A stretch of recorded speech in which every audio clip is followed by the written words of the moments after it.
Post 1. I, 30 male, thought my relationship was solid.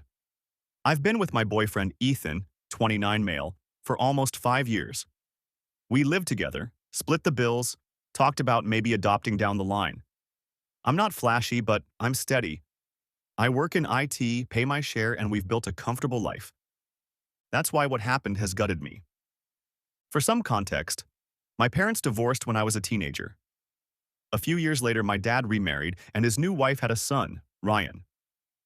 He's my stepbrother. We aren't close, but we see each other at family functions.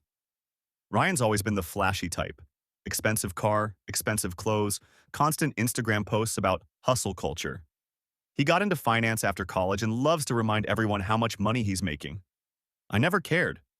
Let him show off, I'm fine with my own lane. Ethan, though, he was always a little starry-eyed around Ryan. He'd laugh too hard at his jokes, ask questions about stocks, listen wide-eyed when Ryan bragged about his condo downtown. I brushed it off as harmless. Ryan's just that kind of guy, the one who fills a room. I never thought Ethan would actually...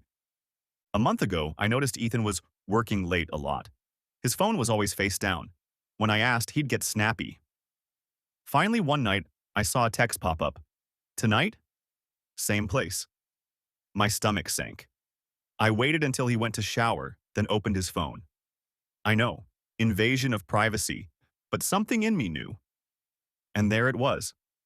Messages with Ryan. Flirty, explicit, hotel plans. I can't describe the feeling. It wasn't just my partner betraying me, it was family. My own stepbrother sneaking around with a man I thought I'd spend my life with. I confronted Ethan. At first he denied it, then tried to spin it. You don't understand, Ryan just gets me in ways you don't. I asked what that meant. He said, he's ambitious. He wants more out of life. You're comfortable. Like stability was some kind of flaw. Ryan didn't even bother hiding. When I called him furious, he laughed. Relax, man. We're all adults. Don't act like you owned him. My dad found out and was horrified, but his wife, Ryan's mom, brushed it off with, they're young, let them figure it out. Now I'm here, brokenhearted, packing my things. Ethan's been begging me not to throw away 5 years, saying it was just a mistake, and he didn't mean to hurt me. But he keeps slipping in lines about how Ryan can open doors for us financially, like that's supposed to make it better. So I don't know anymore. Am I the jerk for refusing to forgive my boyfriend after he cheated with my stepbrother, even though he insists it was about ambition and not love? First comment, NTA. Cheating is bad enough, but with your stepbrother? That's a double betrayal. Don't take him back. Second comment, NTA. He didn't slip up. He made a choice. If he values money over loyalty, he'll never change. Update 1. I've been trying to keep my head clear since posting, but things have only gotten messier. After I confronted Ethan and Ryan, I moved out for a few days to stay with a friend. I thought that would be enough to send the message. But Ethan didn't take the hint. He showed up at my friend's place, pounding on the door, crying, begging me to talk. When I finally stepped outside, he launched into this speech about how he slipped up, but it didn't mean anything. Then, in the same breath, he said, but you have to admit Ryan has connections. This could help us both. That hit me like a slap. He wasn't just cheating because he was tempted. He was thinking about money, about status. Like my stepbrother was some investment he didn't want to pass up. Ryan, meanwhile, has been strutting around like he won something. He posted a picture on Instagram with Ethan's jacket draped over his chair, captioned, "Winners surround themselves with ambition." My cousin sent me a screenshot with about a dozen angry emojis. I don't even follow him anymore, but it still stings to see him flaunting it. And of course, the family had to weigh in. My dad called me, angry and embarrassed. He said, look, I don't condone this, but for God's sake, don't tear the family apart over it. Be civil. My stepmom was worse. She said, maybe you should accept that Ethan needed more than you could give him. Ryan can give him that. It's not personal. Not personal. Hearing that made me sick. Even my mom, who's been on my side, told me to keep the peace. She hates drama and just wants me to avoid conflict. But how do you keep the peace when your partner and your stepbrother are sneaking off to hotels together? Ethan keeps texting me.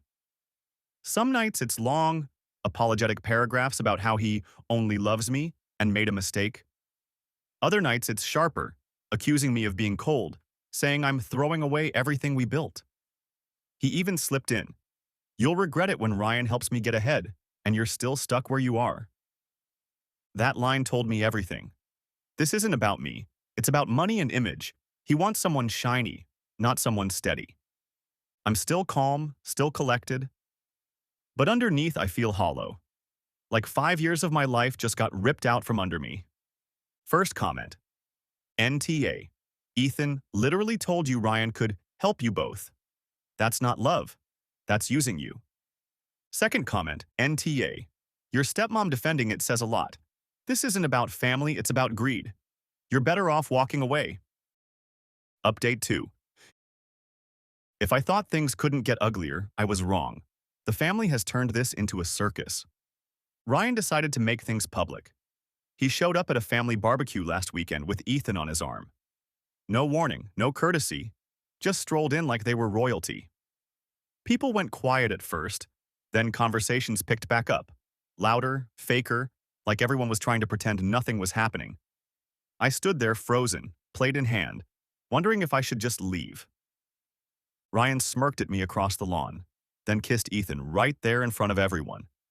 My aunt gasped. My dad muttered something about timing under his breath. My stepmom clapped her hands and said, well, better to be honest about it than sneaking around. Like that somehow made it better. The whispers started immediately. A cousin whispered, doesn't she feel bad for him? Another muttered, guess Ryan always wins. It felt like the whole event turned into commentary on my personal humiliation. Later that night, I got messages from relatives. Don't make a scene, it'll just make you look bitter. You need to move on. He's happy now. Stop holding a grudge, family comes first. Even my dad had the nerve to say, son, I don't like this either, but Ryan is your brother. Don't let a relationship ruin blood as if Ryan hadn't already torched any chance of being a brother to me. Through all of this, Ethan keeps reaching out. Half the time he's apologizing, saying he still loves me and wants to fix things. The other half he's defending Ryan, saying he can open doors for us you never could. The whiplash is exhausting. The part that gets me is how desperate Ryan looks underneath all the bravado. At the barbecue, he was jittery, bouncing his leg, talking too fast. When he thought no one was looking, his hand shook as he poured a drink. He's trying so hard to look like he's in control, but it's like he's clinging to Ethan as proof of something. I stayed calm. I didn't yell. I didn't storm out. But inside, I felt like I was watching years of my life unravel while everyone around me acted like it was just gossip for Sunday dinner. First comment, NTA. Ryan flaunting Ethan at a family event is disgusting. That's not love, that's cruelty. Second comment, NTA. Your family saying blood comes first ignores the fact that Ryan broke every boundary possible. You don't owe him civility. Update 3. It finally boiled over, and this time, I didn't just stand there taking it. My grandfather's birthday dinner was supposed to be quiet, just close family at a restaurant. I almost didn't go, but Mom begged me. Don't let them scare you away, she said. So I showed up. I wish I hadn't, but at the same time, I'm glad I did. Because of course Ryan and Ethan came, strolling in late, hand in hand like they owned the place. My grandfather's face fell. He doesn't hide his feelings well. But my stepmom smiled like it was a triumph. Ryan immediately started holding court, bragging about his latest deal, with Ethan nodding along. Then, as if on cue, Ryan raised his glass and said, here's to family, and to finally finding the right partners to build a future with. His eyes locked on me when he said it. Ethan even leaned in to kiss him. It was deliberate. A performance. Something in me snapped. I put my fork down and said, loud enough for the table to hear, you mean stealing your brother's partner and parading him around like a trophy? That's what you're toasting to? The table went silent. My dad hissed, enough! My stepmom shot me a glare that could kill. Ryan smirked and said, "Don't be bitter. Some of us just aim higher."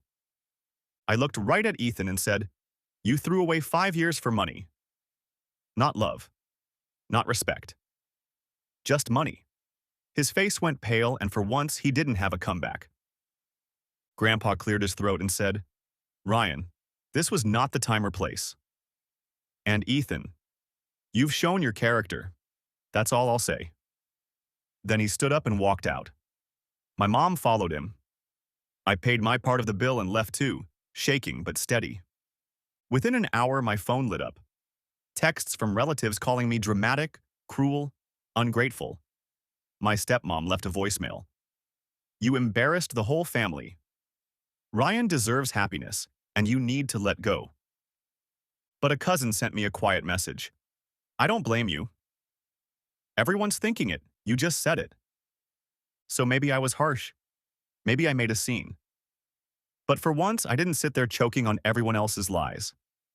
First comment, NTA. They ambushed you at a family dinner and flaunted it. You had every right to call them out.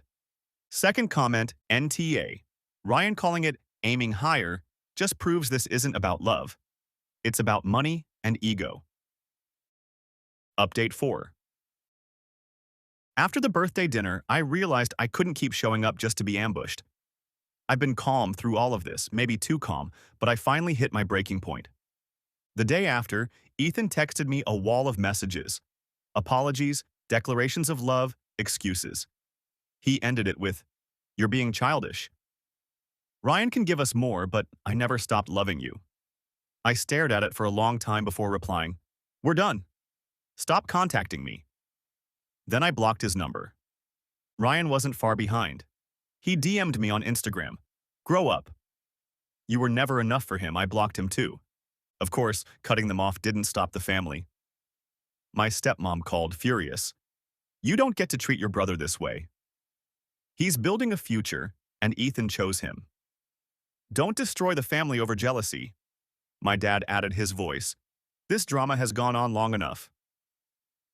You're making yourself look bad." I didn't argue this time. I just said, "If you can't respect my boundaries, don't contact me." Then I hung up. The guilt trips poured in anyway. Cousins messaged me about family unity. An aunt sent me a Facebook meme about forgiveness, tagging me directly. I ignored them all. The only person who actually had my back was my mom. She came over with food and just sat with me while I cried. She told me, "You've carried this whole mess with grace. Don't let them convince you you're the problem." For the first time, I started to feel something I hadn't in months. Relief. The quiet after blocking them was almost eerie, but it was the good kind of silence. No more late-night texts, no more Instagram posts shoved in my face, no more family dinners turned into stages for Ryan's ego. Just space to breathe. So yeah, I burned bridges, but those bridges were already on fire. At least now I'm the one holding the extinguisher. First comment, NTA. Blocking them was the healthiest move you could make. They were never going to stop otherwise. Second comment, NTA. Your stepmom defending Ryan shows her bias. You don't owe her or him anything. Update 5. It's been a few weeks since I cut Ethan and Ryan off, and while the silence from them has been a relief, the rest of the family hasn't let up.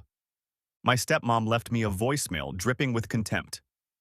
"You've always been jealous of Ryan. Now you're showing your true colors. He's finally found happiness and you can't stand it."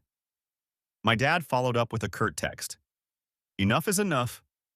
Stop playing the victim. You're embarrassing yourself." Then came the cousins. One messaged me, "Don't you think you're being dramatic? Ethan clearly still cares about you. Why not just forgive him?" Another chimed in. "At the end of the day, Ryan is your brother. Blood is blood." Every message felt like a twist of the knife. But this time, I didn't answer. I didn't explain, didn't defend myself. I just ignored them.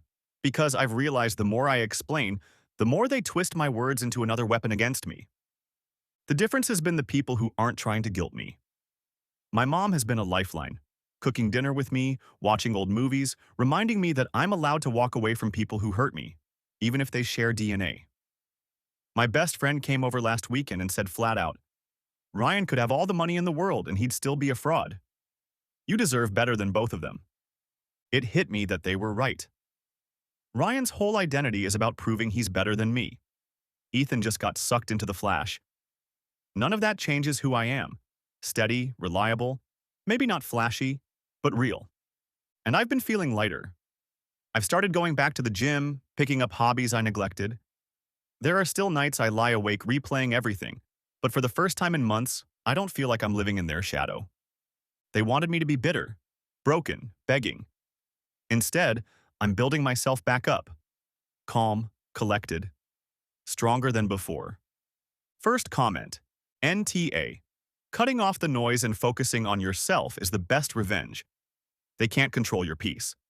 Second comment, NTA. Blood doesn't excuse betrayal. Ryan isn't a brother, he's a backstabber. Final update, 1 year later. It's been a year since I walked away from Ethan and Ryan, and I can honestly say I don't regret it for a second. At first, I worried the guilt trips would never stop. My stepmom tried her hardest. My dad threw a few last angry texts my way, and some cousins couldn't resist throwing shade on social media. But after months of me not responding, it went quiet. They realized I wasn't going to be pulled back in. And as for Ethan and Ryan, their shiny power couple facade didn't last long. Ryan's job hit a rough patch, nothing dramatic, but enough that his endless bragging on Instagram turned into vague motivational quotes. Ethan disappeared from his feed entirely. A mutual friend told me Ethan had moved out of Ryan's condo after a big fight, and that Ryan's mom is now whispering about how Ethan never really fit in anyway. I didn't feel smug hearing that.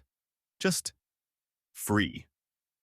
Like their drama no longer had anything to do with me. Meanwhile, I've rebuilt.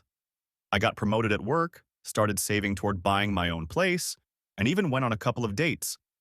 Nothing serious yet, but the difference is night and day. There's no constant anxiety, no checking someone's phone in the middle of the night, no feeling like I'm not enough.